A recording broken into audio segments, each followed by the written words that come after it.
말씀이 열리고 하늘이 열리고 말씀이 열리는 총인되고 신학 오늘 160번째 강의입니다. 샬롬 한번 해보겠습니다. 샬롬 샬롬. 네, 글자는 이제 잊지 마시고요. 자, 지난번에 말씀드렸는 거 카라에 대해서 말씀을 안 드립니다. 카라가 뭐라 그랬죠? 부러졌다, 외치다, 선포하다. 예레미야 33장 3절 말씀이 카라입니다. 카라. 부러지더라, 너희는 부러지더라고 말씀드렸는 카라. 여호와께서 빈궁한 자의 기도를 돌아보시며 그들의 기도를 멸시하지 아니하셨도다. 누구의 기도를 들으신다고요? 빈궁한 자의 기도. 육체적 영육 간의 빈궁한 자의 기도를 들으신다고 보시면 맞을 겁니다. 시편 102편 17편. 기도는 절박해야 되죠. 절박한 자의 기도를 들으십니다. 간절한 자의 기도. 사람들과 달리 하나님은 빈궁한 자를 무시하시거나 배척하지 아니하십니다. 하나님은 빈궁한 자의 기도에 귀를 기울이시고요. 오히려 그의 기도를 어떻게 우선순위 앞에 놓으신다는 겁니다. 카라, 외치다, 선포하다 뜻도 있습니다. 부러졌다. 하나님은 부자와 가난한 자를 차별하지 않으십니다. 사람들은 차별합니다. 하나님은 차별하지 않으십니다. 하나님은 누구에게나 은혜를 베푸십니다. 하나님은 1등만이 아니라 꼴등의 하나님도 되십니다. 어떤 면에서는요, 인간 세계에서 꼴등이 있지 하나님의 나라에서 꼴등이 없습니다. 전부 다 어떻게 해요? 1등입니다. 1등. 하나님은 건강한 자만이 아니라 병든 자의 하나님도 되십니다. 거꾸로 말하면요, 병든 자의 하나님이 되신다고 보시면 맞습니다. 건강한 자는 절박하지 않습니다. 병든 자는 절실합니다. 절박합니다. 기도할 때 그냥 부르짖지 않습니다. 정말로 혼신의 힘을 다해서 부르짖습니다. 카라. 하나님은 부자만이 아니라 가난한 자의 하나님도 되시고요, 하나님은 모든 사람을 공평하게 대하시는 분입니다. 카라. 글자 한번 보세요. 카라. 오직 믿음만으로 판단하시고요, 자비와 긍휼을 베풀어 주시는 분이 하나님이십니다. 그러면 하나님은 왜 빈궁한 자의 기도를 돌아보시고 왜 그 기도를 멸시하지 않으실까요? 이유 아시죠? 카라. 기도에서 제일 중요한 것이 절박함, 간절함입니다. 기도할 때 부자와 빈궁한 자 중에 누가 더 간절하게 기도할까요? 물어보나 마나입니다. 빈궁한 자, 가난한 자, 오늘 당장 먹을 것이 없는 자가 절박하죠. 일용할 양식을 구하는 자들, 당연히 가난하고 어려운 처지에 놓인 사람들이 절실합니다. 가난한 사람을 학대하는 자는 그를 지으신 이를 멸시하는 자라고 말씀하셨고요, 궁핍한 사람을 불쌍히 여기는 자는 주를 공경하는 자니라. 잠언 14장 31절 말씀입니다. 가난한 자를 구제하는 자는 궁핍하지 아니하려니와 못 본 채 하는 자에게는 저주가 크리라. 베풀면요, 하나님이 더 많이 채워주신다는 거죠. 잠언 28장 27절. 카라. 예수님은 어려운 처음에 처한 자들을 누구와 동일시하셨다고요? 자신과 동일시하셨습니다. 그러니까 어려운 자를 도와주는 사람은 예수님을 도와주는 거죠.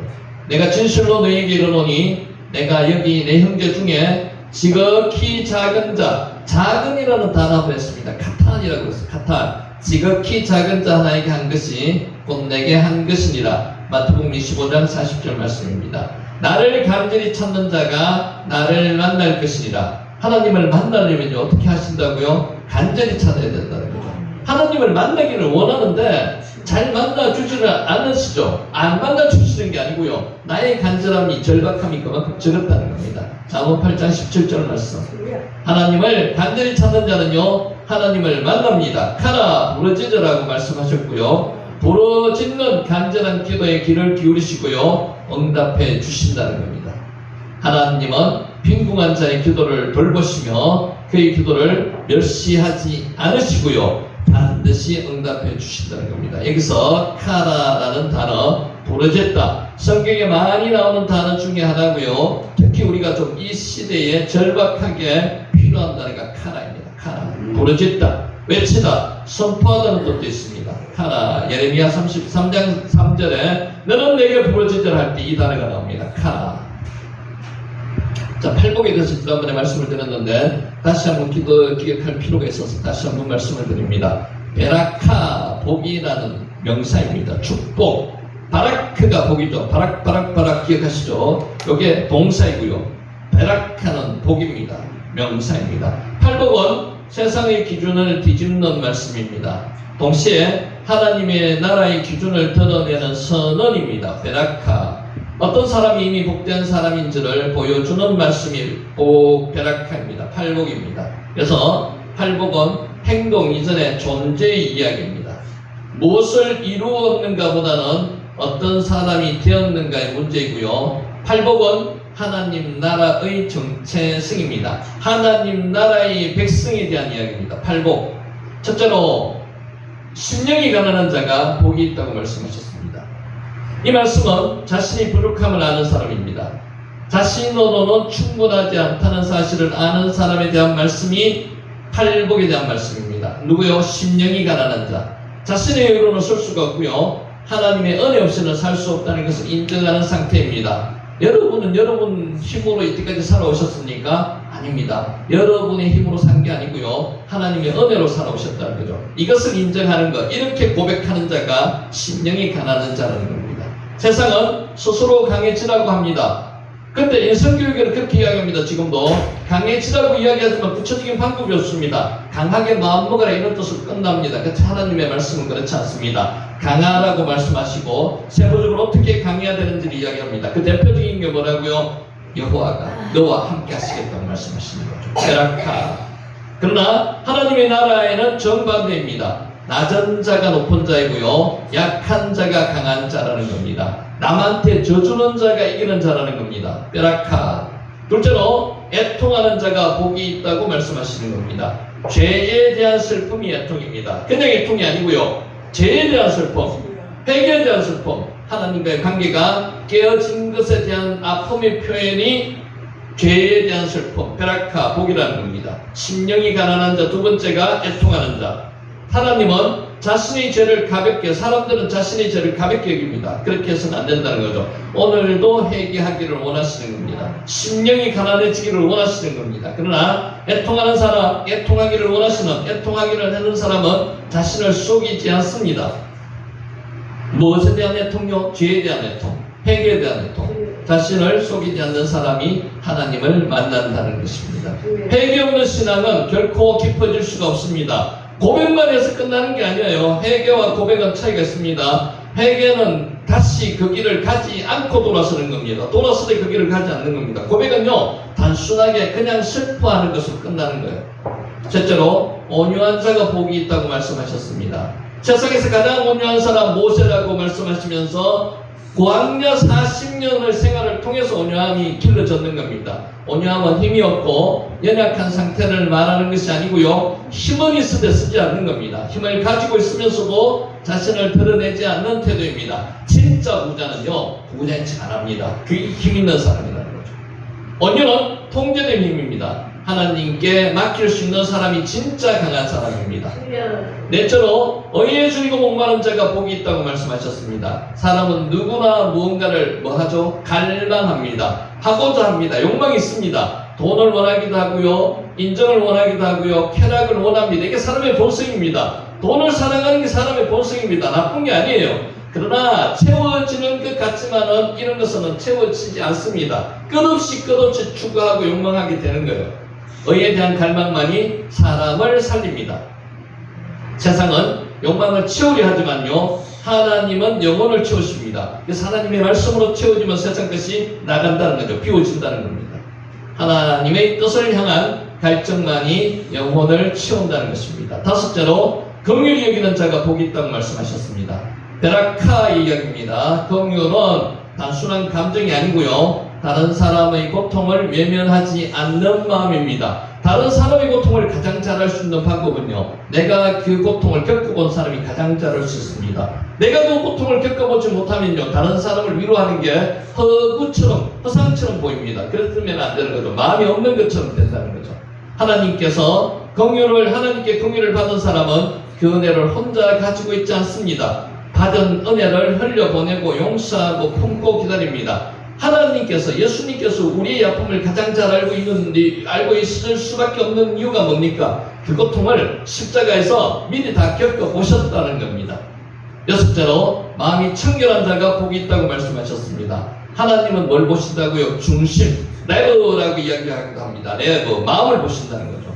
청결함은 완벽함이 아니라 하나님 앞에서 나뉘지 않는 마음입니다. 세상 것을 취할 것인지 하나님을 취할 것인지 딱 나뉘가 하나님을 취하는 마음, 하나를 가지고 있다는 겁니다.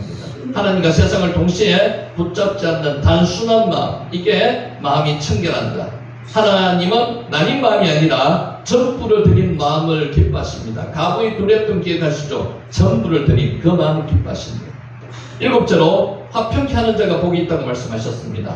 화평은 갈등이 없는 상태가 아닙니다. 갈등은 있지만 깨어진 관계 속으로 들어가서 회복을 선택하는 용기, 이게 화평케 하는 자라는 거죠. 화평은 대가가 따릅니다. 이러려면 자기가 그 고통을 알아야 됩니다. 대가가 따른다는 거죠. 여덟째로 의를 위하여 박해를 받는 자가 복이 있다고 말씀하셨습니다. 이렇게 할 수 있는 사람이 없습니다. 잘 없습니다. 사람의 힘으로는 안 됩니다. 하나님이 나와 함께 하시면 할 수 있습니다. 천국 소망을 갖고 있으면 할 수 있다는 거죠. 고통이 어떻게 복이 될 수 있을까요? 하나님의 기준을 선택할 때 세상과의 충돌은 피할 수가 없습니다.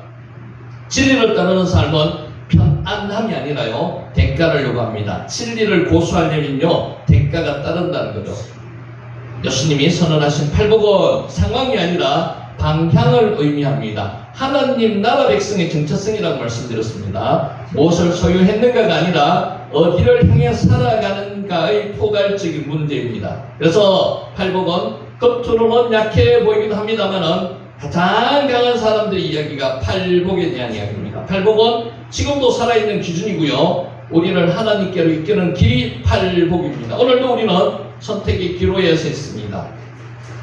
팔복은 세상 사람들이 말하는 성공의 길이 아닙니다. 찰나허 형통이 아니에요. 예수님을 닮아가는 사람들의 길입니다. 여러분, 구원받은 사람들은요, 열매가 반드시 맺습니다. 어떤 열매가 맺습니까? 열매가, 팔복의 열매가 맺히는 거죠. 성령의 8가지 열매가 맺히는 거예요. 그래서 구원은 받았다고 하지만 열매가 없는 사람들을 보면요, 구원의 확신을 가질 수 없는 사람들이 가능성이 높습니다. 그래서 그걸 공부를 하셔야 돼요. 그래서 열매가 맺히지 않는 거는요, 그 열매, 그것을 보면 사람을 알 수 있잖아요. 그죠? 구원의 확신을 가지기 힘든 사람이라고 볼 수도 있다는 겁니다. 팔복은 세상이 말하는 성공의 길이 아니라 예수님을 닮아가는 사람들입니다. 예수님께로부터 구원받은 사람들은요, 예수님의 성품이 그 안에 있다는 것입니다.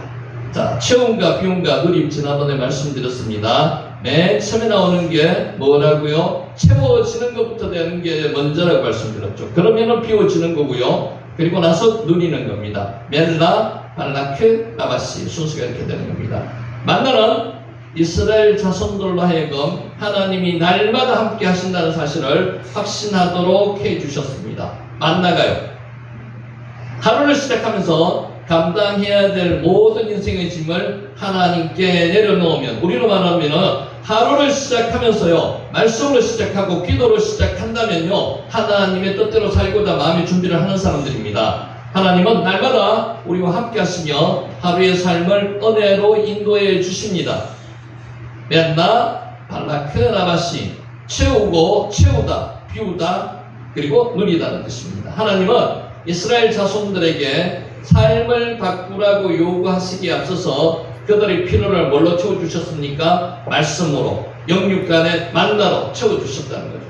그리고 나서 애굽의 우상문화와 습관들을 모두 버리도록 하셨습니다. 벤나, 발라크, 라바시. 우리의 마음에 예수님으로 채워지면요, 염려와 공허와 불안과 분노, 두려움, 욕심을 세상 것들이 비워진다는 거죠. 뭔가 두려움에 쌓여 있으신 분들이 있습니다. 요새 두려움, 우울증 이런 것들로 쌓여 있으신 분이 있는데, 이런 분들의 마음속에는요, 세상 것들로 가득히 채워져서 그렇다는 거죠. 하나님의 말씀으로 채워진 사람들은 이런 두려움을 벗어날 수 있습니다. 그리고 우리는 평강과 기쁨을 누리며 하나님의 나라를 경험하게 된다는 것입니다. 채움과 비움은 과정이고요, 온전한 신앙생활의 최종 목표는 누림입니다. 여러분, 누림을 하나님 나라 저 천국에서만 누리는 게 누림이 아니에요. 이 땅의 천국에서도요, 하나님의 나라를 누려야 되는 겁니다. 그래서 하나님의 나라를 누리는 사람들은요, 빨리 천국을 이 땅에서 경험할 수 있는 사람들이에요. 이 땅에서 경험하시는 저와 여러분이 되시기 바랍니다. 아멘. 우리는 누림에 앞서서 시험과 비움을 먼저 경험해야 합니다. 사람들은 종종 마음을 비웠다고 말합니다. 근데 이게 사람의 마음으로 마음이 잘 비워집니까? 안 비워집니다. 실제로 비우는 일은 불가능합니다. 언어 유희에 불과하다는 거죠. 물질 세계는 그렇습니다. 비워져요. 근데 사람의 마음은 사람 마음대로 비워지는 게 아닙니다. 육적인 것은 비워지지 않습니다. 마음이 물질적인 것을 추구하는 사람들은요, 물질로 가득 차 있습니다. 비워지지 않습니다. 불가능한 비움을 위해서 헛수고하지 말라는 것입니다. 먼저 체험의 은혜를 경험해야 됩니다. 뭘로 채워야 된다고요? 말씀으로, 그리고 기도로 채워져야 된다는 거죠. 바울은 다메섹 도상에서 부활의 예수님을 만남으로 변화되었습니다. 하나님이 누구라고 알았죠? 예수님이 하나님인 것을 알았습니다.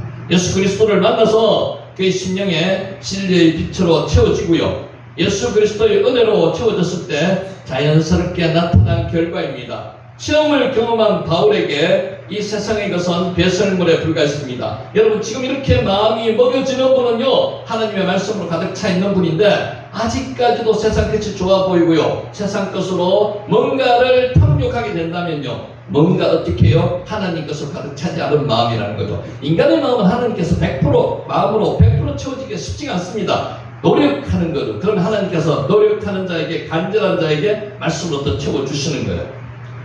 그래서 바울처럼 모든 세상적인 것은 배설물로 여겨줄 수 있도록 만들어주시는 거죠. 이처럼 채워지면요, 비워지고요, 애쓰지 않아도 저절로 비워진다는 거죠. 맨나 발라크 나바시, 예수 그리스도로 충만해지면요, 그동안 다스리지 못했던 욕심이 사라지고요, 거룩을 추구하며 위의 것을 바라보며 하늘 시민으로 살고요. 이게 뭡니까? 이 땅에서의 하나님 나라를 산다는 거죠. 하늘의 영광을 체험한 바울의 관심은 어디 있었습니까? 하늘에 있습니다. 여러분, 티크와 말씀을 드렸죠. 티크와가 소망, 희망입니다. 우리의 희망은 어디 있어야 된다고요? 하늘나라에 있어야 된다고요. 우리의 희망은 이 땅의 하나님의 나라에서도 가지고 있어야 되는 거죠. 그러면 어떻게 된다고요? 그 티크와 소망으로 인해서 세상 것이 배설물로 여겨진다는 겁니다. 두려움이 없어진다는 겁니다. 박해를 각오할 수 있다는 거고요, 순교까지도 감당한다는 겁니다. 바울은 유대인이면서 온갖 특권을 가진 로마 시민이었습니다. 하지만 바울은 자신이 로마 시민인 것보다 하늘 시민인 것을 더 자랑스러워했습니다. 여러분은 지금 어느 시민입니까? 하늘 시민입니다. 지금 시민권 중에서 어느 것이 최고 우선이라고 이야기합니까? 미국 것을 최고 우선이라고 이야기하는 경우가 많습니다. 그죠? 근데 그것보다는 더 우선인 게요, 하늘 시민권을 가진 게 최고 큰 시민권이라는 거죠. 신앙생활을 하면서 무엇을 누리고 여러분 계십니까? 누려야 됩니다. 이게 없으면요, 신앙생활을 하는 의미가 없습니다. 성도들이 생각하는 누림은 아쉽게도 어떤 것입니까? 세속적인 개념의 누림이라는 거죠. 정말로 중요한 것은 영적 누림입니다. 뭘 누려야 된다고요? 이 땅의 하나님의 나라, 저 하나님의 나라를 가는 소망을 가지고 있어야 된다는 거죠. 좁은 길을 걸으면서도 주님으로 인해서 밤낮 기뻐하는 사람이 있습니다. 이런 사람이 참된 누림의 사람입니다. 정말로 하나님의 자녀들은요, 기쁨이 가득 찬 사람입니다. 어떤 기쁨이? 이 땅이 하나님의 나라에 살기 때문에, 저 하나님의 나라의 소망이 있기 때문에 그런 사람들이 참 삶을 누리는 사람들입니다. 이런 저와 여러분이 되시기를 예수님 이름으로 축원합니다. 아멘. 출생과 죽음이라는 단어를 한번 해봤습니다. 랄레베트, 왜 라무트, 무트가 죽다는 거고요, 얄라드가 태어나다, 출생하다는 겁니다. 우리 인간의 삶은 출생과 죽음 사이에 있습니다. 지금 우리가 그런 사람들이라는 거죠. 출생했고 죽음 사이에 지금 과정 중에 있는 사람들입니다. 이게 몇 년이라고요? 많이 요새 살아도 100세 이상 사는 사람들이 있지만은요, 보통 100세 이전에 거의 다 사람들은 죽습니다. 죽을 수밖에 없습니다. 하늘나라로 가는 거죠. 창세기 5장에 아담의 계보를 보면요, 900년을 넘겨 산 사람들이 나옵니다. 오래 살았습니다. 그때 지구의 환경이, 그리고 인간의 육체가 강건하기 때문에 900살 이상을 살았다고 의학적으로 보통 이야기를 합니다. 성경은 그들을 소개할 때 자녀를 낳고 살다가 죽었다고 이야기합니다. 어떻게 해요? 랄레데트 웨라무트, 태어나고 죽었다고 이야기합니다. 성경은 왜 무의미해 보이는 이런 계보를 소개하는지 한번 생각해 보셨습니까? 결국 사람은 죽게 된다는 사실을 깨달으라는 겁니다. 언제 죽습니까? 아무도 모릅니다. 사명을 완수하면요, 하나님께서 데려가시는 겁니다. 그때 죽는 겁니다. 모세는 언제 죽었습니까? 모세는요, 눈도 흐려, 시력도 흐려지지 않고요, 기력도 세하지 않는 상태에서 하나님이 데려가신 겁니다. 사명을 다해서. 강제로 데려가실 수도 있습니다. 그 사명이 다한 사람입니다. 천년의 갑절을 살아도 결국에는 죽음을 맞이하고 사라지는 것이 우리 인생입니다. 오래 산다고 중요합니까? 아니요. 아프고 오래 살면요, 지옥입니다. 그렇게 해서는 안 되죠. 그래서 평소에 건강관리 잘 하셔야 돼요. 하나님의 나라에 가기 전까지는요, 두 발로 걸어 다닐 수 있는 축복이 있으시기 바랍니다. 두 발로만 걸어 다니면요, 뭐든지 할 수 있습니다. 근데 못 걸어 다니면요, 그때부터 지옥이 시작되는 거예요. 병원에 가서 누워야 되고요, 집에서 누워 있어야 되고요. 그러면은 나만 고생하는 게 아니고 모든 식구들이 다 고생을 합니다. 근데 중요한 것은요, 요새는 누워 있더라도 나를 병간해 줄 사람이 거의 없습니다. 그죠? 자식들 믿지 못합니다. 그래서 어떻게 해야 된다고요? 끝까지 두 발로 걸어 다닐 수 있는 복을 달라고 하나님께 간절히 기도해야 됩니다. 발로 걸어 다니면요, 뭐든지 할 수 있습니다. 죽음을 외면하고 사는 것은 인간의 어리석음입니다. 모든 사람은 태어난 이후에 죽음을 향해 걸어가다가 결국에는 죽는 것입니다. 어떻게 숨을 멎는 것을 죽음이라고 이야기할 수도 있고요, 내사 상태, 내가 젊지 않은 것을 죽음이라고 이야기할 수도 있습니다. 이것은 인간이 하나님이 정해 놓으신 인간의 운명이고 법칙이라는 겁니다. 자, 사람들은 죽는 것을 싫어합니다. 어른들이요, 빨리 죽고 싶다고 이야기하더라도요, 죽고 싶어서 죽고 싶다는 게 아닙니다. 아까처럼 정말로 괴로움 속에서 병석에서 살면요, 죽고 싶다는 이야기가 나옵니다. 근데 보통 사람들은 오래오래 살고 싶어 합니다. 특히 돈 많이 가지신 분들은 오래 살고 싶어 하겠죠. 그거 어디가 다 쓰겠습니까? 그죠? 쓰고 다 죽기를 원하죠. 근데 그게 사람 마음대로 안 된다는 거죠. 누가복음 12장에 나오는 부자, 풍성하게 찾고 다시 짓고 저장해놨는데 오늘 밤에 불러가면 그만이라는 거죠. 그 인간이 인생이 너무 허무하다는 겁니다. 하나님이 불러가시면 그만입니다. 어떻게 해서든지 사람은 오래 살고 싶어 합니다. 죽는 날이 출생하는 날보다 나오면, 전도서 7장 1절 말씀, 좀 역설적이죠, 그죠?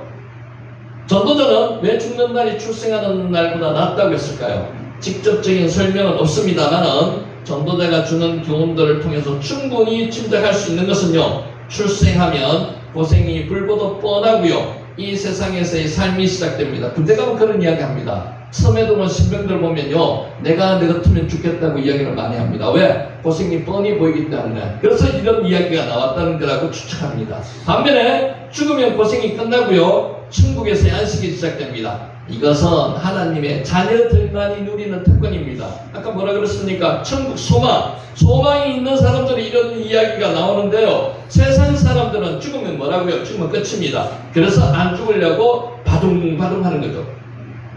그러나 모든 사람에게 죽는 날이 출생한 날보다 좋은 것은 아니라는 겁니다.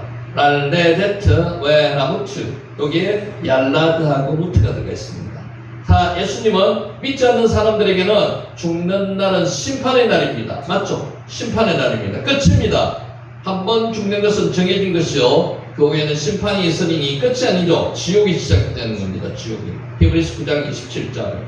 죽음 다음에 심판이 기다리고 있습니다. 심판을 통해서 상과 벌이 결정되고요, 천국과 지옥이 결정됩니다. 이것이 우리가 인생을 함부로 살 수 없는 중대한 이유고요, 우리가 영혼구원의 사명을 감당해야만 하는 이유가 여기 있습니다. 내 사랑하는 가족이 정말로 심판을 받아서 지옥에 떨어지지 않게 해야 된다는 거죠. 죽는 날이 출생한 날보다 좋으려면 무엇을 해야 된다고요? 예수님을 믿어야 됩니다. 우리는 죽음을 외면해서는 안 됩니다. 늘 생각하며 살아야 됩니다. 죽음을 준비하셨습니까? 물어보면 준비했다고 이야기하는 사람들이 잘 없습니다. 근데 죽음은 준비하셔야 됩니다. 가장 잘 죽음을 준비하는 방법이 뭔지 아십니까? 오늘 하루를 최선을 다해서 열심히 살면 되는 겁니다. 중요한 게 아니었습니다. 인간적인 노력으로만 살면 되는 게 아니고요, 하나님 안에서 최선을 다해서 오늘 하루를 사는 거예요. 그게 죽음을 준비하는 가장 좋은 방법이라는 거죠. 죽음을 인식할 때 우리는 하나님 앞에서 겸손할 수가 있습니다. 인간이 만든, 그러니까 하나님이 만든 창조 중에서 가장 위대한 창조가 죽음이라고 이야기하는 철학자들이 있습니다. 왜 그럴까요? 죽음이 있기 때문에 인간은 거기에 대해서 초연하면서 조심하면서 겸손하면서 살 수 있다는 겁니다. 죽음이 없다면요, 종지부가 없다면요, 사람은 항상 교만하고 겸손하지 못할 수가 있다는 겁니다. 죽음 앞에서 절망할 때 사망의 권세를 이기시고 부활하신 예수님을 믿고 의지하게 된다는 것입니다. 죽음 앞에서 120년을 살았던 모세는 세월의 빠름을 이렇게 노래했습니다. 우리의 평생이 순식간에 다했나이다. 지금 그런 고백이 나오죠. 우리의 평생이 지금 순식간입니다. 눈 깜빡했는데요, 어린 시절에서 갑자기 여기까지 와 있는 거예요. 그죠? 이게 우리의 삶이라는 겁니다. 그 열수의 자랑은 수고와 슬픔뿐이요 신속기간이 우리가 날아가나이다. 날아간답니다. 나라에서 이때까지 왔는 거예요. 시편 90편 10절 말씀입니다. 시간은 쏜살같이 지나가고요, 우리 인생에도 곧 황혼이 다가옵니다. 아니요, 황혼이 다가왔습니다. 내일 모레 어떻게 될지 아무도 모릅니다. 근데 모든 사람은 태어나면요 바로 황혼이라고 보시면 됩니다. 어느 순간에 어떻게 될지 아무도 모릅니다. 가는 데는 순서가 없습니다. 인간은 덧없는 존재입니다. 렌, 라무트, 웨, 라무트, 렐라데트, 랄레데트, 웨, 라무트. 바람에 힘없이 떨어지는 낙엽처럼 허무하게 사라지는 게 인생이라는 겁니다. 하나님 앞에 부끄럽게 서지 않으려면요, 우리는 세월을 아껴야 합니다. 세상 모든 사람이 헛됨을 알고 헛되지 않는 주의 일에 힘써야 됩니다. 그게 뭐라고요? 영혼 구원의 사명을 감당해야 된다는 겁니다. 복음을 전파해야 된다는 거죠. 랄레데트, 웨라무트, 출생과 죽음. 자, 고아와 가부와 나그네를 사랑하라. 지난번에 말씀을 드렸습니다. 이스라엘 자손들은 애굽에서 노예로 살며 약자의 고통을 뼈아프게 경험한 바가 있습니다. 근데 참 묘하게도요, 인간이 약자로 살았는 사람들은요, 약자를 더 위해줘야 되는데 그렇지 않습니다. 더 깔아뭉개고 더 갈시하고 억압하는 경우가 많습니다. 이게 사람의 참 나쁜 면이라는 거죠. 야통 고아이고요, 알르마나가 과부입니다. 과부와 구바할 때 알르마나 야통 이렇게 합니다. 가나안에 들어가서는 다스리는 자가 되었습니다. 누구예요? 이스라엘 민족. 사람들은 형편이 좋아지면 이전에 자신이 어떻게 살았는지 잊어버립니다. 이게 교만함이죠. 반대로 절대로 잊지 말고 기억해야 할 것이 있습니다. 뭘까요? 하나님은 이스라엘 자손들에게 잊지 말아야 할 것을 말씀하셨습니다. 너는 이방 나그네를 압제하지 말며 그들을 학대하지 말라. 나그네가 깨엘입니다. 깨엘. 내가 애굽 땅에서 나그네였습니다. 우리는 이 세상에 나그네로 온 사람들입니다.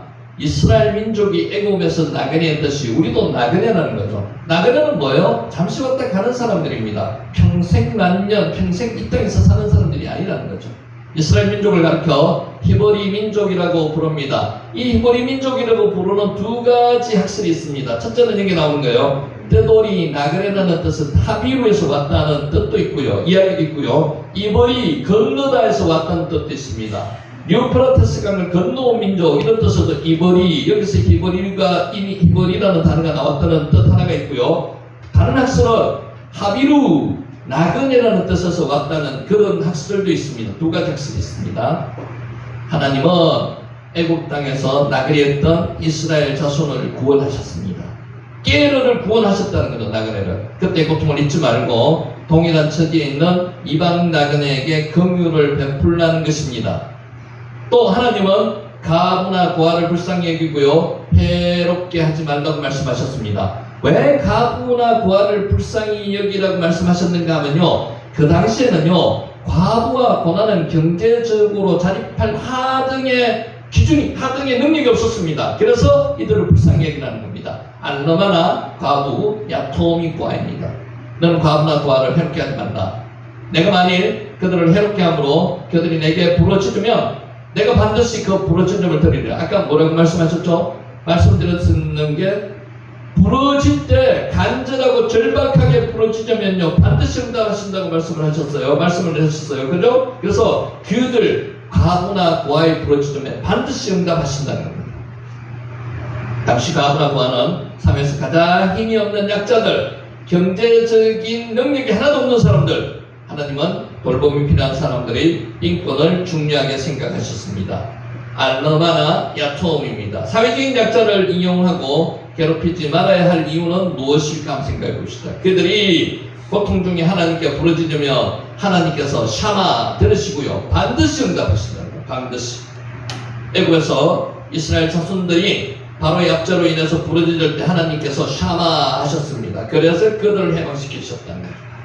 하나님은 약자들이 부르짖음에 대해서 여전히 그렇게 지금도 하고 계신다는 겁니다. 너희의 하나님 여호와는 고아와 가부를 위하여 정의를 행하시며 나그네를 사랑하여 그에게 떡과 옷을 주시나니 너희는 나그네를 사랑하라. 나그네가 뭐라 그랬죠? 깨르입니다. 깨르. 전에 너희도 애굽 땅에서 나그네 되었습니다. 신명기 10장 17절 19절 말씀입니다. 성경의 윤리, 기독교 윤리의 핵심은 약자를 돌아보고요, 사랑하라는 것입니다. 알르마나 야톰. 이 세상은 약자들이 살아가기에는 너무도 비정하고 삭막합니다. 지금도 마찬가지입니다. 고아로 살아가기가 얼마나 어렵습니까? 혼자 살아가기 쉽지 않습니다. 가도 이웃 사람의 적극적인 실천은 약자들을 힘들게 하지 않는다는 것입니다. 하나님은 약자와 자신을 동일시하셨습니다. 너희가 여기 내 형제 중에 지극히 작은 하나에게 한 것이 곧 나에게 한 것이라고 마태복음 25장 40절에 말씀하셨습니다. 내가 진실로 너희에게 이르노니 이 지극히 작은 자 하나에게 하지 아니한 것이 곧 내게 하지 아니한 것이니라. 마태복음 25장 45절 말씀입니다. 아까 카탄 말씀드렸습니다. 카탄이 무슨 뜻인가 하면요, 작은이라는 뜻입니다. 하나님의 일은요, 작은 것부터 시작됩니다. 갑자기 큰 것으로 일을 시작하지 않습니다. 작은 것. 기도원의 300용사, 작은 것으로 그 나머지 대군을 무너뜨릴 수 있다는 겁니다. 작은 자 한 사람을 도와주는 것이 하나님께 충성하는 것이고요, 작은 자 한 사람을 업신여기는 것이 하나님을 대적하는 것이라는 겁니다. 고아와 가부, 나그네에 대한 돌봄은요, 영적으로 지금도 여전히 필요한 것이라는 겁니다. 인간은 누구나 모두 영적으로 고아이고요, 영적으로는 우리는 다 고아입니다. 다 가부이고요, 다 나그네입니다. 세상 사람들은 자신이 하나님 아버지를 잃어버린 영적 고아인 줄을 잘 모릅니다. 그래서 우리는 오늘 깨달아야 된다. 우리가 고아이고요, 우리가 가부이고요, 우리가 나그네라는 거죠. 영적으로 우리는 영적 고아들에게 하늘에 아버지가 계심을 알려주어야 되고요, 하나님의 자녀가 될 수 있는 방법을 알려줘야 됩니다. 이게 이제 복음이 전파돼야 된다는 거죠. 영혼 구원의 사명을 완수해야만 된다는 것입니다. 세상 사람들은 자신이 영적 남편을 잃어버린 영적 가부인 줄을 모릅니다. 이거 알려줘야 된다는 거예요. 이는 너를 지으신 이가 내 남편이시라. 그의 이름은 만군의 여호와이시며 내 구속자는 이스라엘의 거룩한 이시라. 이사야 54장 5절 말씀입니다. 우리는 영적 과부들에게 남편 되시는 하나님을 알려줘야 됩니다. 이게 우리의 사명이라는 거죠. 또 세상 사람들은 자신이 길을 잃어버린 영적 나그네인 줄을 모릅니다. 이거 알려줘야 된다는 거죠. 이 세상은 영원히 머물 것이 아닙니다. 잠시 있다 가야 될 것입니다. 뭐로요? 나그네로. 잠시 머물렀다가 돌아가야만 합니다. 천국으로 우리는 가야 됩니다. 그러나 세상 사람들은 돌아가야 할 곳이 어딘지 모릅니다. 그래서 세상 사람들은 죽으면 끝이라고 이야기하는 겁니다. 그러나 끝이 아닙니다. 믿지 않는 사람들에게는 영원한 불못이 기다리고 있습니다. 어떻게 돌아가야 하는지도 모릅니다. 우리가 돌아가야 할 곳은 영원한 본향인 하나님의 나라이고요, 예수 그리스도는 그 길이 되신다는 티크와 소망을 가져야 됩니다. 우리도 이전에는 영적으로 고아였고요, 가부였고요, 나그네였습니다. 우리는 이 사실을 잊지 말고요, 복음으로 영적 고아와 가부와 나그네를 돌보고 이끌어 주어야 될 우리에게 하나님께서 사명을 주시다는 것을 잊지 마시기를 바랍니다. 자, 다바르 말씀을 드렸습니다. 다바르는 이제 알고 계시죠? 말씀입니다. 말씀. 미드바르가 앞에 M이 들어가가지고 미드바르는 광야이고요, 다바르는 말씀입니다. 모든 육체는 풀이요, 그의 모든 아름다움은 들의 꽃과 같으니. 이사야 40장 6절 말씀입니다. 이사야의 말씀은 단순한 비유가 아니고요, 인생 전체를 향한 하나님의 진단입니다. 자, 우리가 살아가는 세상은요, 생각보다 안정합니까? 아니요, 불안정합니다.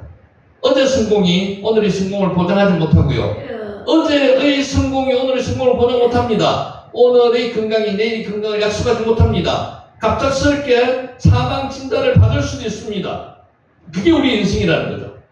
이사야가 이 말씀을 전할 당시에 백성들도 마찬가지였습니다. 다바르 말씀입니다. 그들은 나라가 흔들리고 미래가 불확실한 시대를 살고 있습니다. 이사야 시대만 그랬습니까? 지금도 그렇습니다. 지금도 불안정한 시대입니다. 어떻게 될지 아무도 모릅니다. 그래서 우리나라 대한민국을 외국 사람들이 보거나 우리 교포들이 보면 어떻게 생각하는지 아십니까? 굉장히 위험한 상태에 빠져 있다고 생각하는 나라, 불안정한 시대, 불안정한 나라도 그죠? 나라가 지금 도둑강이 나 있잖아요. 근데 우리들은 어떻게 생각합니까? 이렇게 안전하게 살 수가 없다는 거죠. 그게 하나님의 은혜입니다. 그죠? 하나님의 은혜로 살고 있는 거예요. 우리 마음대로 살고 있는 게 아니에요. 바로 그때 하나님은 인간의 한계와 하나님의 영원하심을 동시에 선포하셨습니다. 푸른 마르고 꽃은 시드나, 여기서 푸른 단순한 자연이 아닙니다. 인간의 삶, 인간의 권력, 인간의 성공을 풀이라고 의미하는 겁니다. 한때 강력했던 제국들이 있었습니다. 아수르가 그랬고요. 바벨론이 그랬습니다. 아수르의 사내림은 공포로 세상을 지배했지만 어떻게 됐습니까? 지금 아수르 흔적도 없습니다. 사라졌습니다. 바벨론의 느부갓네살은 황급으로 왕국을 지나갔지만 무너졌습니다. 사라졌습니다. 흔적도 없습니다. 그들의 권력은 사라졌고요. 이름만 기록 속에 남아 있습니다. 우리 위인들 보면 역사에 나오는 한 분 한 분들요, 위대하신 분들이 이름만은 남아있지만 다 없어졌습니다. 역사는 우리에게 한 가지 사실을 분명하게 말해줍니다. 인간의 영광은 영원하지 않다. 한계가 있다는 거죠.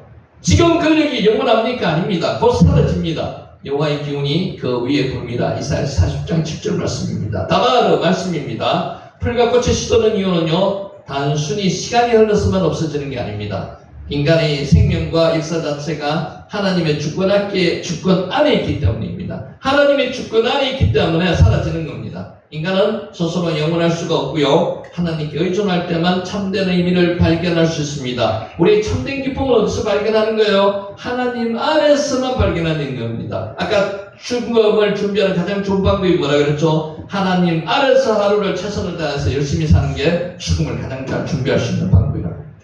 푸른 마르고 꽃은 시드나, 우리 하나님의 말씀은 영원히 있으리라. 아멘. 이사야 40장 8절 말씀입니다. 세상은 변하지만 하나님의 말씀은 변하지 않습니다. 말씀의 능력은 환경이 좋아질 때 나타나는 것이 아닙니다. 어려울 때나 좋을 때나 항상 말씀의 능력이 나타납니다. 오히려 모든 것이 무너질 때 무너지지 않는 것이 무엇인지를 제대로 보여주는 게 말씀이라는 것. 이게 뭐라고요? 다바르.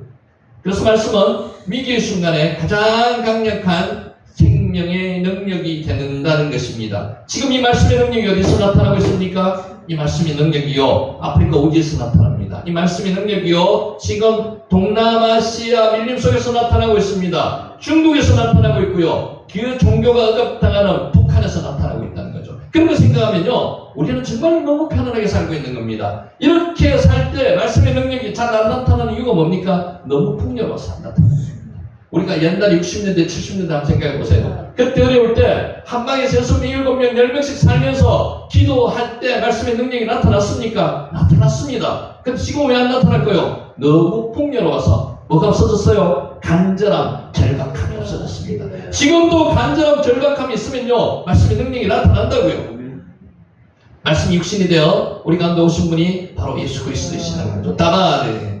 하나님의 말씀은요, 단순한 기록이 아니라 궁극적으로 예수 그리스도를 가르친다는 겁니다. 따라서 말씀을 가까이 하는 것은요, 그리스도를 더욱 깊이 만나는 길입니다. 여러분, 말씀을 가까이 하기 위해서 여러분 어떤 방법을 쓰십니까? 하루에 성경을 몇 시간 읽겠다? 뭐 이런 약속을 나름대로 하고 지나시죠? 근데 그게 잘 될까? 안 돼요. 그러면요, 저도 방법을 하나 찾았습니다. 유튜브로 아침에 6시 반부터 7시까지 유튜브 방송을 합니다. 그건 나와의 약속만 되는 게 아니고 하나님과의 약속이기 때문에요, 꼭 지켜야 됩니다. 그래서 아침에 내가 그런 약속을 안 하고 혼자서 약속을 하면 잘 안 지켜도 돼요. 약속을 지켜야 되기 때문에 1시간 전에 깹니다. 그래서 집수하고 정장하고 화면 앞에 앉아가지고 30분 동안 말씀을 읽습니다. 그게 어떻게 보면요, 나와의 약속이지만은요, 하나님께서 나의 사명으로 주신 대로 볼 수도 있어요. 그러면요, 그 말씀을 또 생명 속으로 보는 사람 중에서 따라하는 사람도 있고요. 그리고 그 말씀 속에서 능력이 나타날 수도 있습니다. 그래서 내가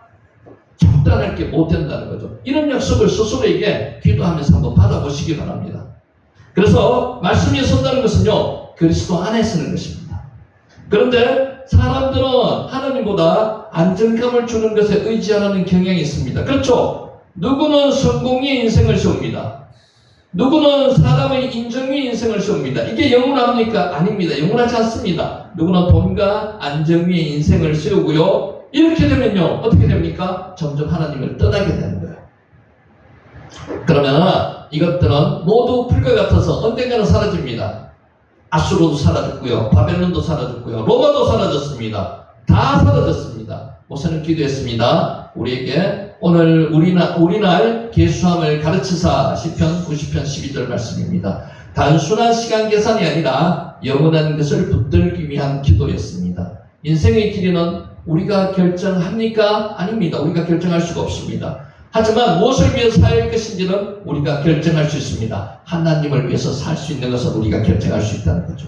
인생은 빠르게 지나갑니다. 이 빠르게 지나가는 것을요, 내일이 또 온다고 생각하는 것은 인간의 교만입니다. 아무도 모릅니다. 내일 안 올 수도 있습니다. 오늘 밤에 하나님께서 우리 인생을 불러가시면 우리는 거기서 끝이에요. 그러면 어떤 인생을 살아야 되느냐? 방금 이야기했는 것처럼 오늘 깨달으셔야 되는 거예요. 기도할 때 깨달으셔야 되는 거예요.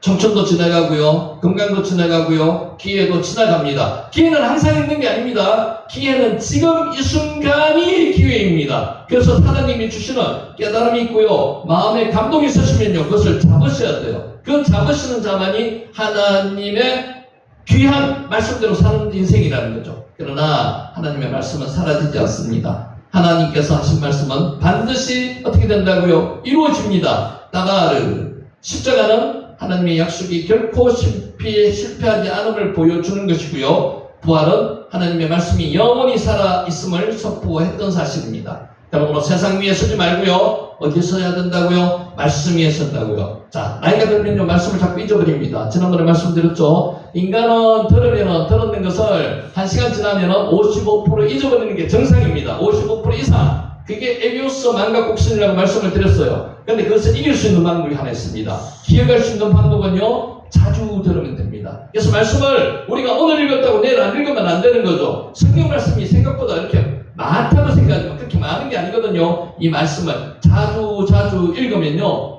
이게 나중에 되면요, 실행에 사람이 약해질 수도 있습니다. 이제 읽을 수가 없을 경우가 와요. 그럼 머릿속에 있어요. 머릿속에 있으면 이게 나오는 겁니다. 더 중요한 것은요, 나이가 들면요, 입으로 말씀을 외우는 게 참 중요하다고 이야기해요. 입으로 익숙하게 되면 이거는 머릿속에 있는 것보다 입에 습관적으로 나와진다는 거죠. 이렇게 될 수 있도록 노력 한번 해보시자는 거죠.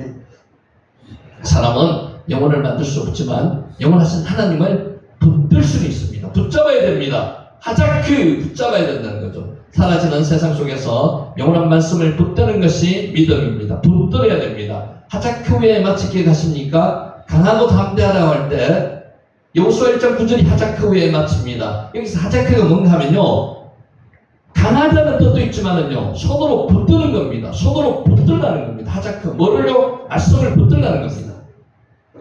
세상은 변하지만 하나님의 말씀은 영원히 있습니다. 우리 하나님의 말씀은 영원히 있으리라. 그 말씀 위에 우리 인생도 결코 헛되지 않는다는 겁니다. 그래서 우리 인생을 어디 위에 세워야 된다고요? 말씀 위에 세워야 된다고요. 그 말씀이 중요합니다. 그래서 우리 말씀이 설교 말씀도 중요하고 다 중요하지만은 그것보다는요, 이 하나님의 말씀을 직접 내가 하나님의 말씀을 직접 내가 경험하는 게 그게 제일 중요하다는 거죠. 따바의 말씀입니다. 자, 오늘의 말씀입니다. 내 자리를 들고 걸어가라. 여러분, 이거 내용 잘 알고 계십니다. 그렇지만 다시 한번 우리가 깨달음을 얻기를 원합니다. 예루살렘 성에는 출입하는 이를 위한 문이 몇 개 있었다고요? 그 당시 10개 있었습니다. 10개. 쿰이라는 단어는 우리가 잘 알고 있습니다. 달리다 쿰이 뭐죠? 소녀야 일어나라. 쿰이 일어나라는 뜻입니다. 일어나라. 쿰. 그 중에 양문이 있습니다. 양문은요, 성전 제사에 사용되는 양들이 출입하는 문이 양문입니다. 10개의 문 중에서 하나의 문이 양문입니다. 양문 곁에는 히브리 말로 베데스다라는 못이 있었습니다. 여러 가지 의미가 있습니다. 이 양들이 들어갈 때 양이 더럽기 때문에 씻어가지고 제사용으로 들어가기 위해서 베데스다 연못이 있었다고도 이야기를 주장하는 분들도 있습니다. 베데스다는요 자비의 집이라는 뜻입니다. 베트, 집이거든요. 그리고 헤세드, 자비입니다. 이 두 가지가 합쳐진 단어라는 거죠. 베데스다입니다. 베데스다 행각에는 각종 환자가 모여서 물이 움직이기만을 기다렸습니다. 그 이유는 천사가 가끔 베데스다 못에 내려와 물을 움직이게 하는데 그때 먼저 못에 들어가면 병을 고칠 수 있기 때문이었습니다. 이것은요 전설 따라 성찰입니다. 이것은 성경 말씀으로 기록된 게 아니고요 그 당시 전래되는 이야기입니다. 그런데 베데스다 행각에는 다른 사람이 고침을 받는 모습만 쳐다보고 있는 불쌍한 한 사람이 있었습니다. 그는 38년 된 병자였습니다. 이 38년이 어디서 나왔을까요? 이 38년이요 이스라엘 민족이 정탐꾼을 보냈죠.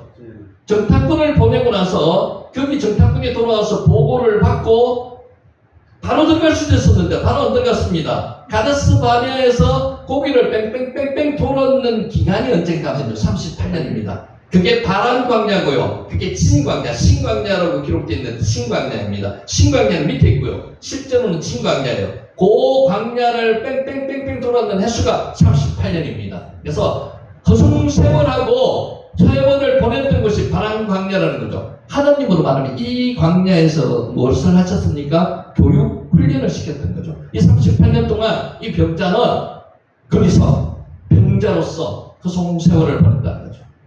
그가 자신의 병을 고치지 못하고 베데스다 행각에 계속 머물러 있었습니다. 왜? 먼저 들어가는 사람이 나음을 받았기 때문에 자기는 먼저 들어갈 수가 없었습니다. 자, 질문할게요.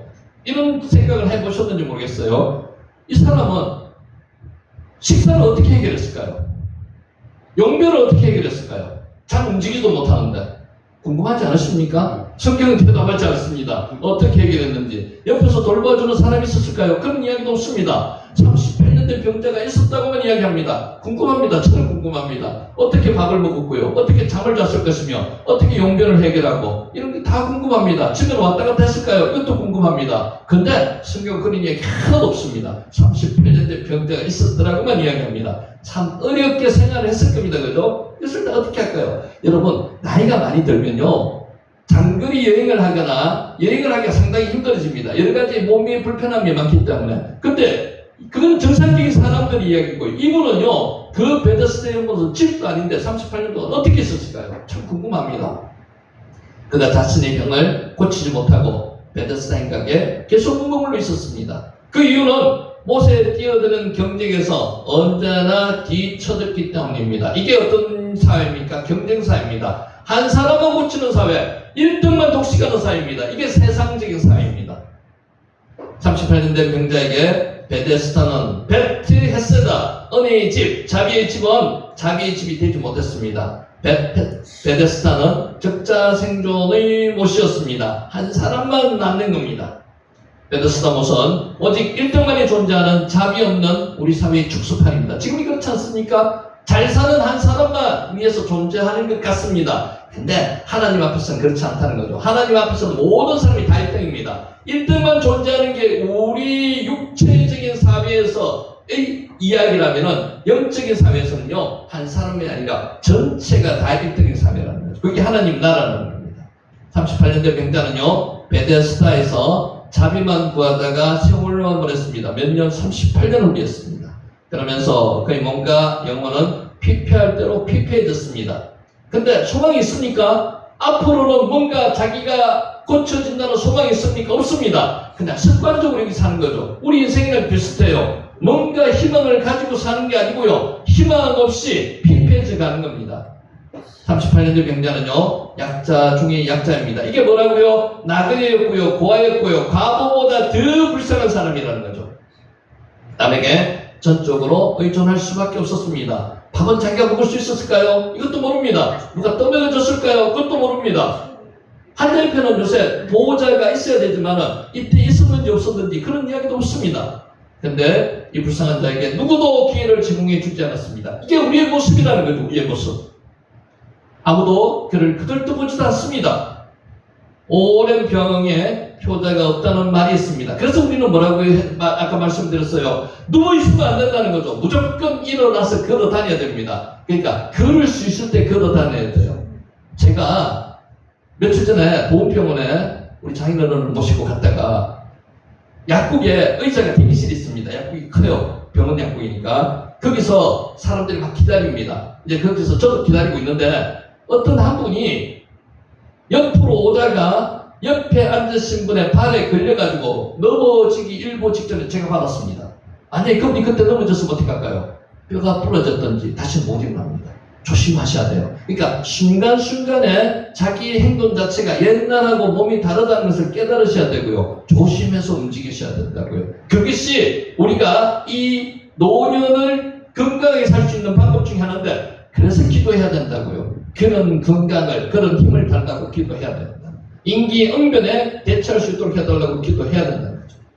아마 부모님이나 친척이나 친구도 오랫동안 누워있는 그를 사랑하기란 매우 어렸을 겁니다. 아무도 안 쳐다봅니다. 내가 만약에 아파서 누워있으면요, 하루 이틀은 누가 돌보아주는 척 하겠지만 아들도 없고요, 딸도 없고요, 혼자밖에 안 남게 된다는 거죠. 오직 하나님만 남게 되신다는 거죠. 그러려면요, 내가 평소에 건강하게 하기 위해서는 걸어 다녀야 됩니다. 여러분, 걷기가 힘드시는 분이 억지로 다리를 움직여서 걸어 다니시는 연습하시는 분 보시죠. 그분들 왜 그럴까요? 그래도 그래야 된다는 겁니다. 그런 몸으로 걸어서 다시 걸을 수 있는 환경으로 되신 분이 많습니다. 제가 아는 분도 그런 분이 있습니다. 그래서 건강할 때 걸어야 됩니다. 근데 38년 된 병자를 찾아와 위로하고 그에게 소망을 심어주고요. 그를 이렇게 세워준 분이 누구셨어요? 예수님이 세워주셨어요. 예수님은 그에게 찾아와서 물으셨습니다. 이게 중요합니다. 내가 낫고자 하느냐? 자, 이거 우리 한번 생각해 보세요. 왜 이런 질문을 하셨을까요? 네가 낫고자 하는 마음이 있느냐? 물어보시는 거예요. 네가 믿음이 있느냐? 여러분, 낫고자 하는 믿음이 있어야지만 고칠 수 있습니다. 기도해도 마찬가지로 안수기도 한다고 해가지고 다 낫는 게 아니에요. 능력이 있어 충분히 기도를 받는다고 하더라도요, 내가 낫고자 하는 마음이 있어야지 나을 수 있다는 거죠. 내 믿음이 있어야 된다는 거죠. 그래서 예수님 믿어보시는 거예요.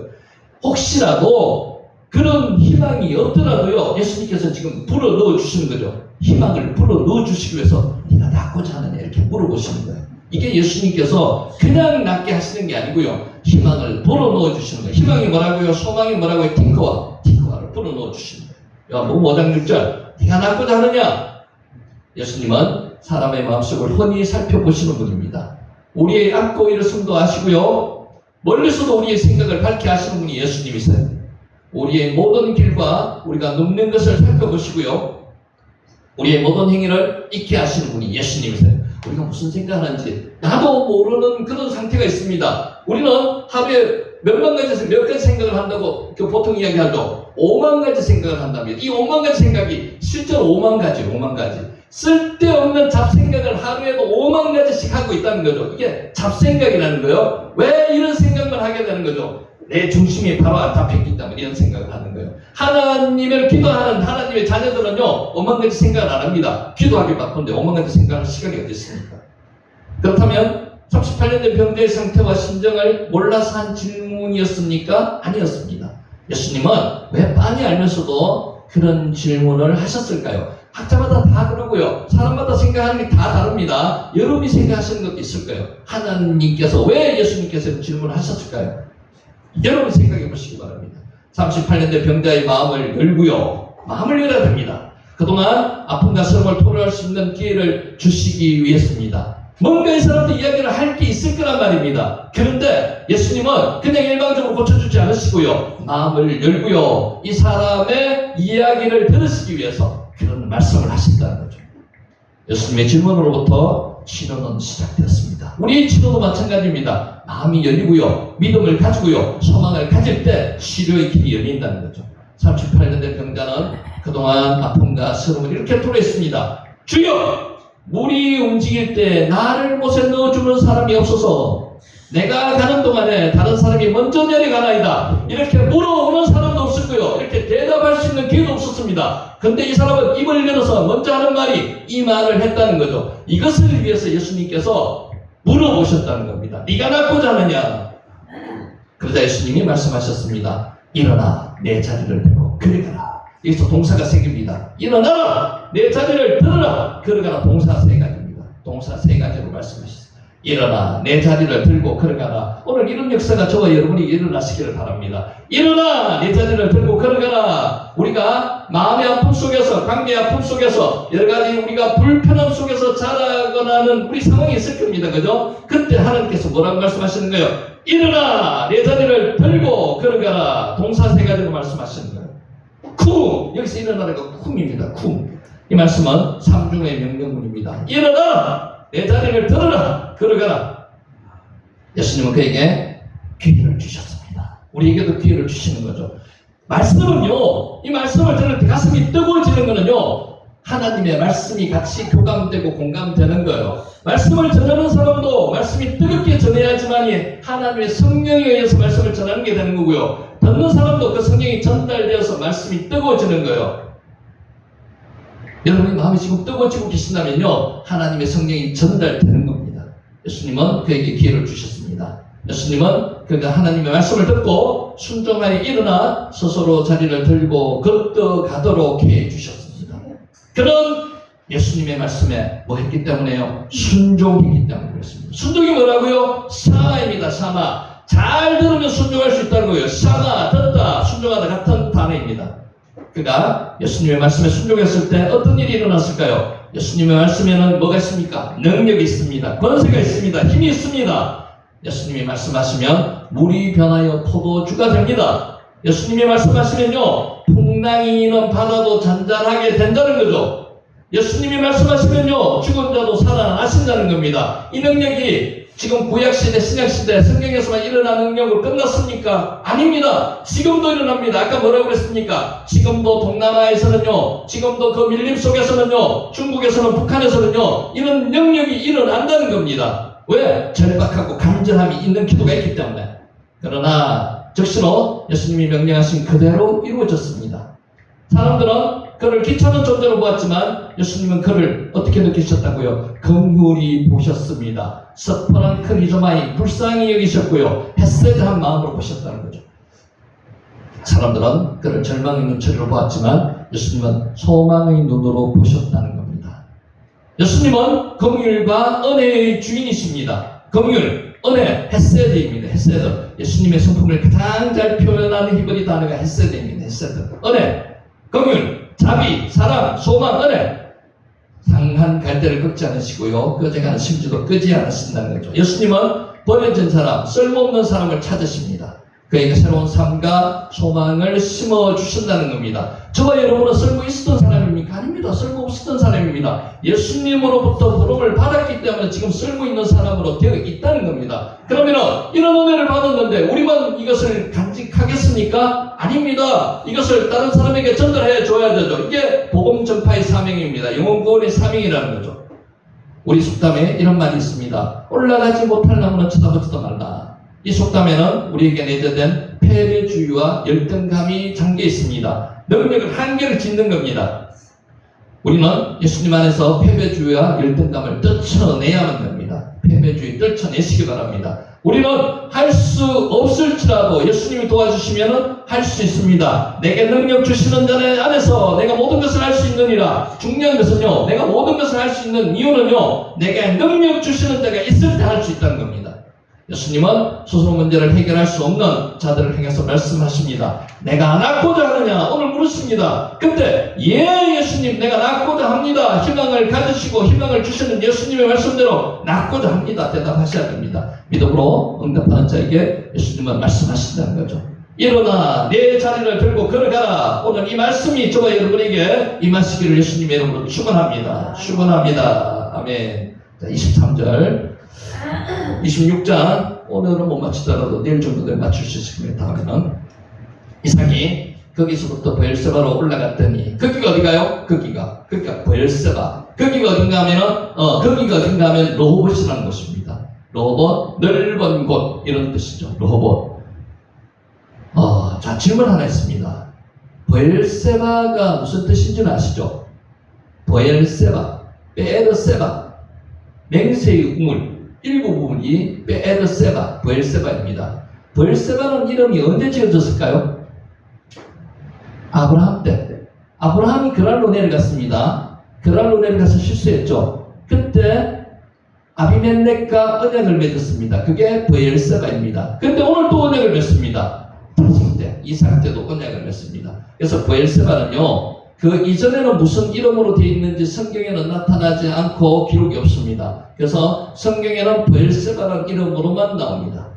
브엘세바. 이삭이 거기서부터 브엘세바로 올라갔더니 와 야알 베에르사바. 베에르사바가 브엘세바거든요. 일곱이라는 뜻도 있고요. 사바가 맹세라는 뜻도 있습니다. 그래서 일곱 우물, 맹세의 우물 이런 뜻이 브엘세바이고요. 실제로 읽으면요 베에르사바입니다. 자, 지난번에 우물 말씀드렸죠. 우물은 세 가지 종류가 있다고 말씀드렸습니다. 우리가 성경에 통칭 나오는 우물은요 베르, 이것은 파는 우물입니다. 땅을 파면요 지하수에서 얻는 우물이 베르입니다. 대개가 베르입니다. 그런데 아인이라는 우물도 있습니다. 아인이라는 우물은요 물이 퐁퐁퐁퐁 솟아나오는 자연적으로 발생한 우물입니다. 그러나 우리가 리버가가 우물의 물결로 가는 게 베르라는 기록도 있고요. 성경에 아인이라는 기록도 있습니다. 그것은 둘 다의 기능을 가진 우물이라고 봄이 맞습니다. 보르라는 우물도 있습니다. 보르는요 물을 저장하기 위해서 팠는 구덩이를 이야기하는 겁니다. 예레미야가 구덩이에 갇혔죠. 그 구덩이가 보르입니다. 그래서 세계우물을 기억하시기 바랍니다. 세계우물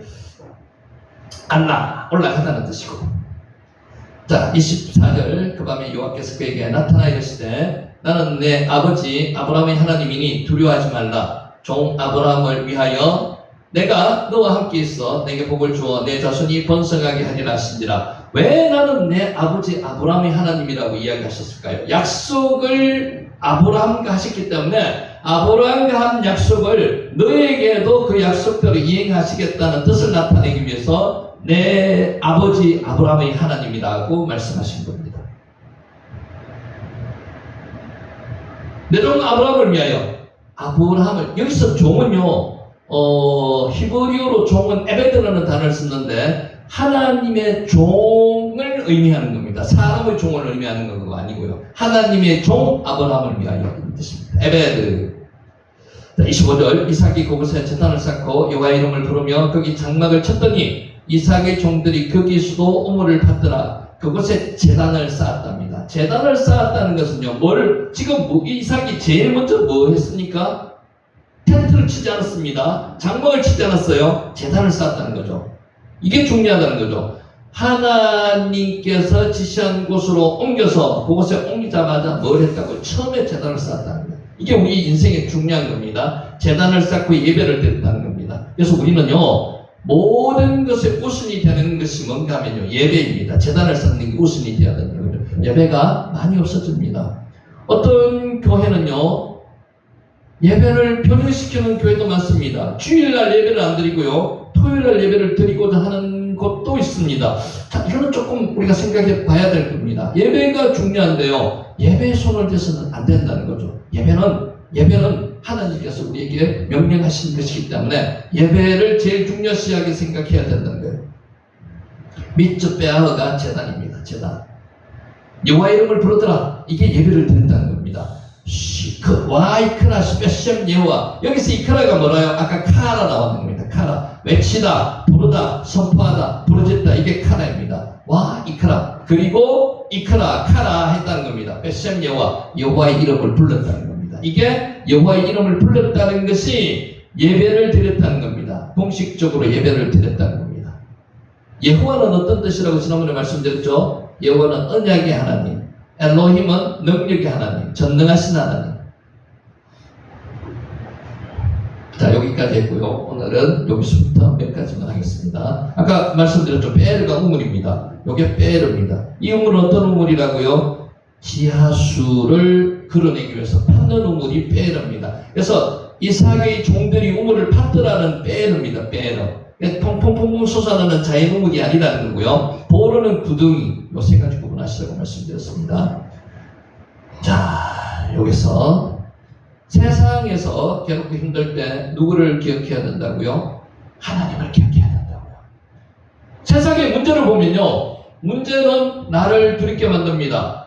여호수아가 요단강을 봤을 때는 두렵습니다. 물이 콸콸콸 강이죠. 흘러내리는 요단강을 자기가 건널 능력이 없습니다. 근데 하나님을 의지하면요, 요단강을 건널 수가 있습니다. 난공불락의 여리고성을 보면요, 여리고성이 겁납니다. 난공불락이 뭡니까? 천홍석이 뭡니까? 더 이상 파괴할 수, 함락할 수 없는 곳이라는 거죠. 근데 하나님을 바라보면은 그 여리고성을 점령할 수 있다는 겁니다. 23절을 보면요, 이삭이 거기서부터 브엘세바로 올라갔더니 라고 기록하고 있습니다. 거기란 아까 방금 나왔듯이 블레셋 땅 로봇을 가리키는 것입니다. 넓은 곳 이런 뜻이 로봇이죠. 브엘세바는 이삭에 붙인 아브라함이 가그 그랄과 아비멜렉과 언약이요. 여기서 언약을 맺었는 우물이 뭐라고요? 베에르쉐바라고요. 브엘세바라고. 브엘세바. 아브라함 때 붙여진 이름입니다. 브엘세바가. 이삭의 붙인 아브라함이 가그 그랄과 아비멜렉과 언약 이후에 죽을 때까지 거주하였을 뿐만 아니라 이삭 자신도 장성하기까지 거주했던 것으로 아브라함과 이삭이 공히 하나님과 친밀히 교제하며 하나님의 크신 은혜를 처음 했던 것이 브엘세바입니다. 여러분, 질문이 있습니다. 근데 성경에서는 안 나타나는데 아브라함과 이삭이 모리아산의 제사 지내러 출발했던 장소가 어딜까요?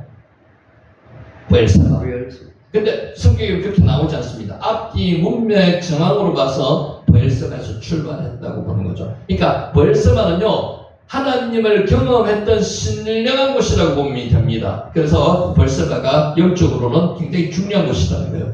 이삭이 바로 이러한 브엘세바로 올라갔다는 것은 그가 하나님과의 관계를 새롭게 정립하고자 했음을 시사해 줍니다. 영적인 부분으로 다시 돌아갔기 때문에 이게 어떤 의미라고요? 하나님과의 관계를 재정립하기 위한 마음가짐이라는 거죠. 이삭은 지금까지 하나님과 비교적 순종하는 삶을 살았지만 하나님을 온전히 의지하는 삶을 사는 것은 아니었습니다. 이삭이 기억하십니까? 이삭이 그랄로 내려갔던 이유가 뭡니까? 그랄로 가가지고 애굽으로 내려가려고 그랄에 갔는 겁니다. 하나님을 의지하는 삶이 아니었습니다. 그리고 자기 아내를 누이라고 이야기하는 것도 완전히 하나님을 의지하지 못했기 때문에 이런 행동을 하게 되었다는 겁니다. 근데 아브라함처럼 하나님께서 체험을 통해서 하나님이심을 나타내 주시는 것을 깨달았다는 겁니다. 그래서 이제 믿음이 성장해져 갔다는 겁니다.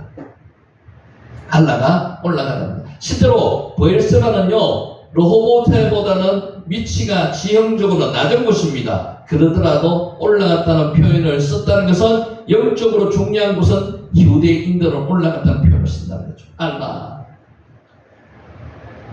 그가 기근을 만나자 하나님께 묻지도 않고 애굽으로 내려가고자 했던 사실, 지난번에 말씀드렸죠. 애굽으로 바로 내려갈 수도 있었는데 그랄은요, 좀 더 북쪽으로 올라가는 겁니다. 왜 그랄로 갔는가 하면 해변길을 따라 내려가려고 그랄로 갔는 겁니다. 그래서 올라갔다가 내려가는 이런 지도가 되는 겁니다.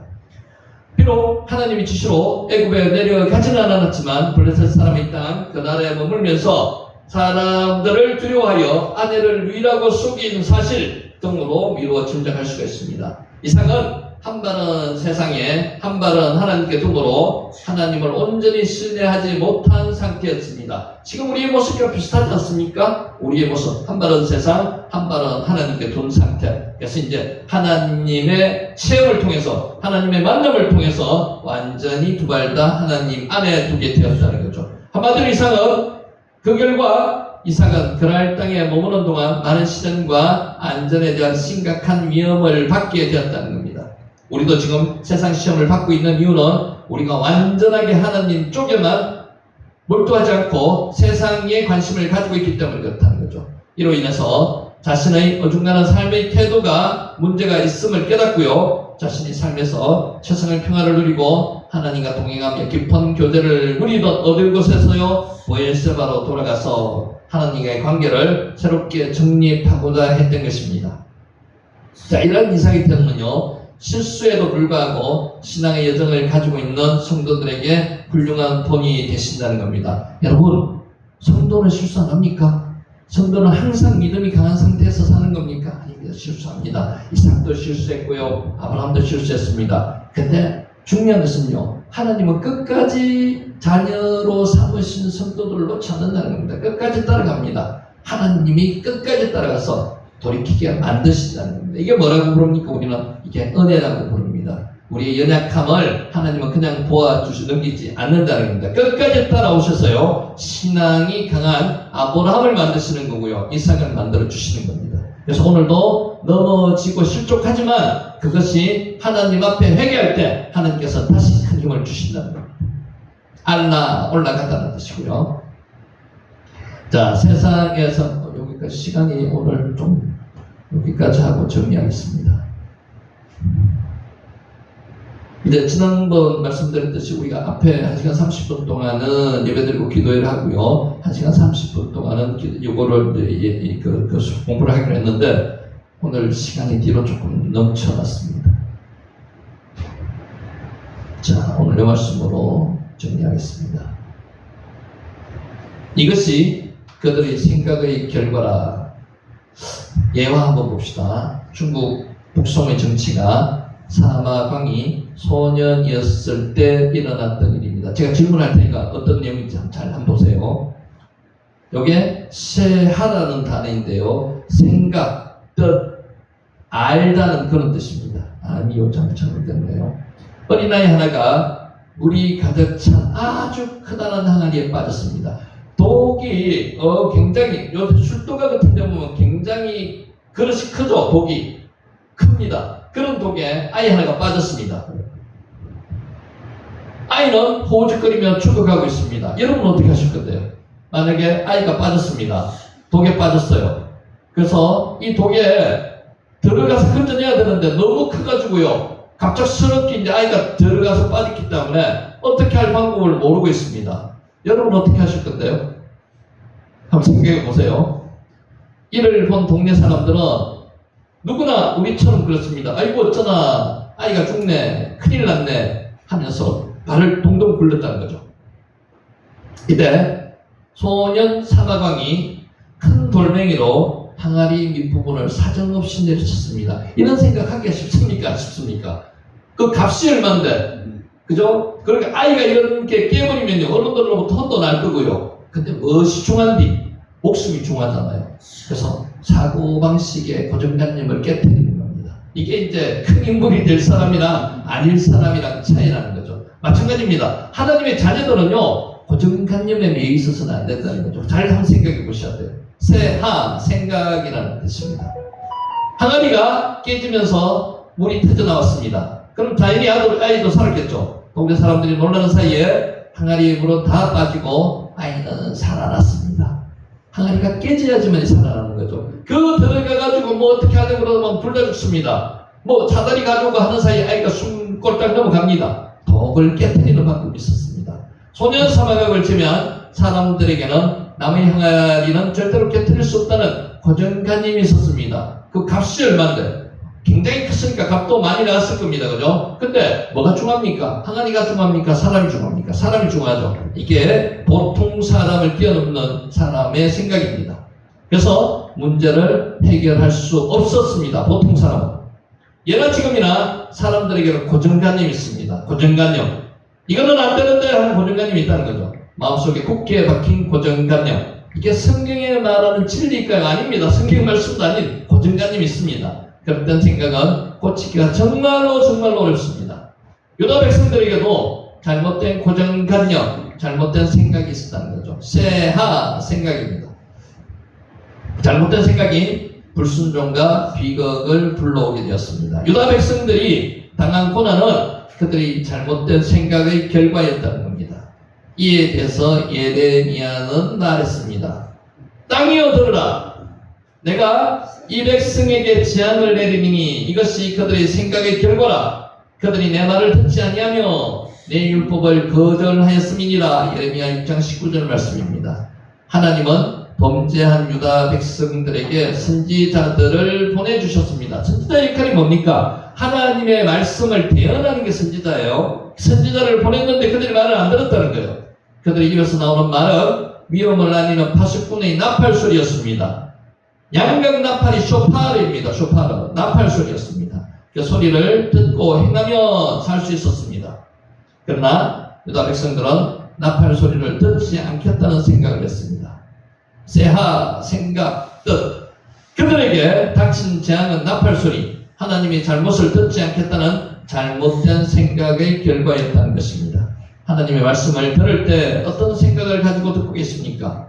여러분은 어떤 생각을 가지고 듣고 계십니까?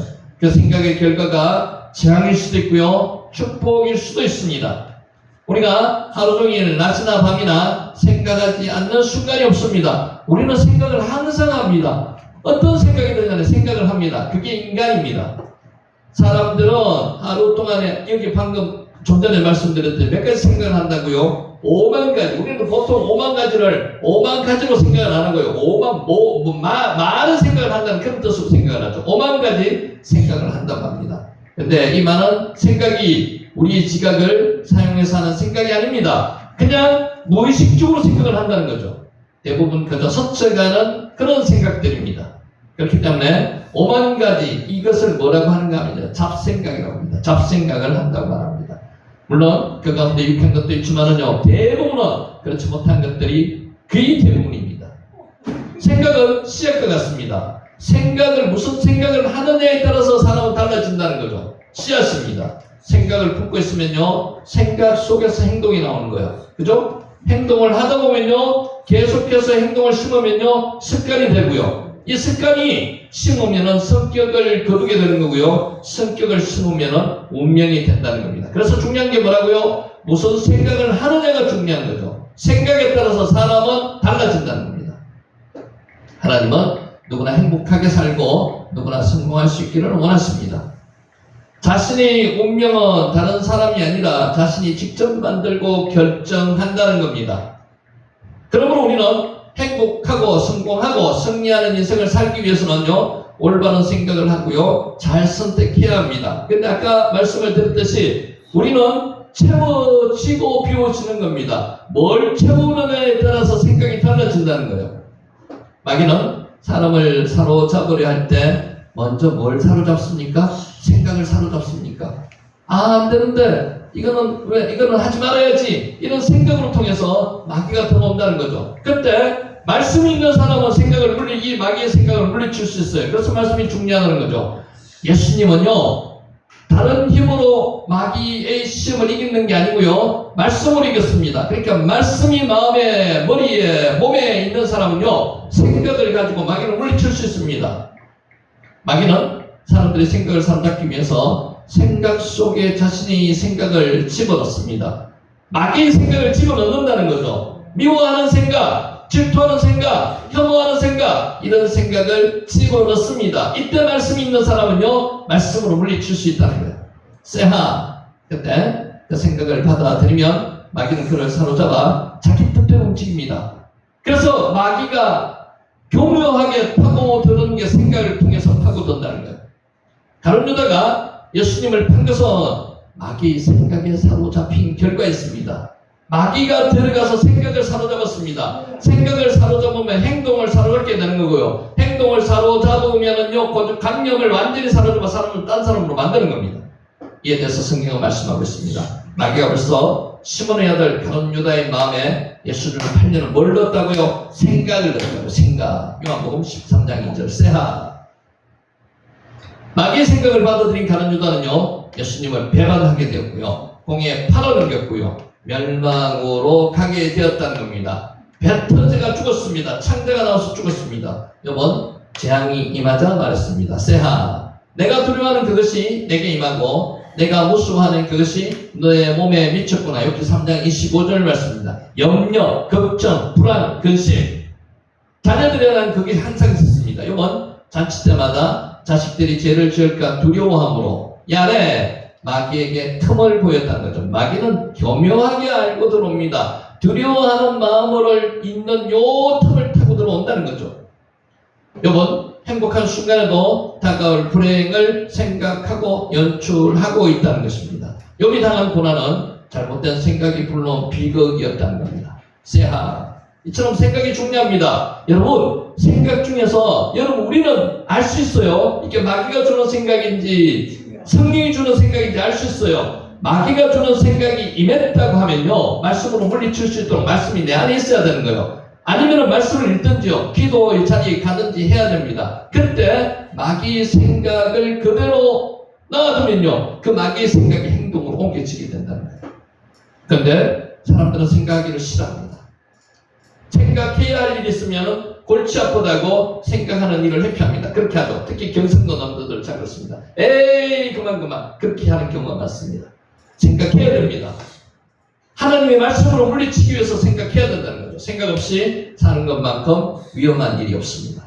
생각의 부족으로 인해서 온갖 어려운 일들이 다가오기 때문에 그렇습니다. 조금만 더 생각했어도 좋은 결과를 얻을 수 있었으나 생각하지 않아서 실수하거나 손해를 보는 경우가 허다합니다. 세하 생각입니다. 인생의 행복과 불행, 성공과 실패는 모두 뭐에 달려있다고요? 생각에 달려있습니다. 우리를 괴롭히는 열등감, 피해의식, 패배의식은 다 생각의 문제라는 거죠. 똑같은 돌이라도 중요합니다. 생각의 방향에 따라서는 인생의 걸림돌이 될 수도 있고요, 디딤돌이 될 수도 있습니다. 어떻게 생각하느냐에 따라서 디딤돌이 될 수도 있지만 걸림돌이 될 수도 있다고요. 바울도 우리가 어떤 생각을 하느냐에 통중요함을 가르쳐주고 있습니다. 육신의 생각은 사망이요, 영의 생각은 생명과 평안이니라. 로마서 8장 6절 말씀이고요. 육신의 생각을 품고 살면요, 뭘 낳습니까? 사망을 낳습니다. 육신의 생각을 품고 살지 말아야 한다. 그러나 영의 생각을 품고 살면요, 생명과 평안을 낳게 된다는 겁니다. 여러분, 무슨 생각을 하느냐에 따라서 우리는 인생이 달라질 수가 있습니다. 말씀으로 가득 찬 사람은요, 하나님, 영의 생각을 할 수 있다는 겁니다. 마귀의 생각이 들어왔을 때 말씀으로 물리치시는 저와 여러분이 되시기를 예수님의 이름으로 축원합니다. 기도드리겠습니다.